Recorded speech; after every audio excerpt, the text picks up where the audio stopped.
शिवसेनेचे आमदार संतोष बांगर यांनी हिंगोलीत स्वबळाचा नारा दिलाय। स्थानिक स्वराज्य संस्थेच्या निवडणुका आम्ही स्वबळावर लढणार असं बांगर यांनी म्हटलंय। काही ठिकाणी मैत्रीपूर्ण लढती होतील असंही त्यांनी म्हटलेलं आहे। तर वेळ पडल्यास भाजप सुद्धा स्वबळावर लढण्यास तयार आहे असं भाजपाचे जिल्हाध्यक्ष गजानन घुगे यांनी म्हटलेलं आहे।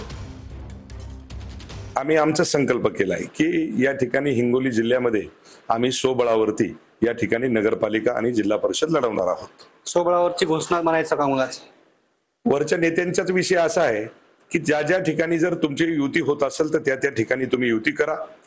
पण या ठिकाणी अशी परिस्थिती आहे की आमच्याकडे 4-4, 5-5 उमेदवार एका वार्डामध्ये आहेत। नगर अध्यक्षासाठी 4-4, 5-5 उमेदवार आहेत। मग त्या ठिकाणी युती करता येणार नाही। त्यामुळे मैत्रीपूर्ण लढत लढून या ठिकाणी स्वबळावरती आम्ही निवडणूक लढवणार आहोत। संपूर्ण हिंगोली जिल्ह्यामधली हीच परिस्थिती राहणार 100%।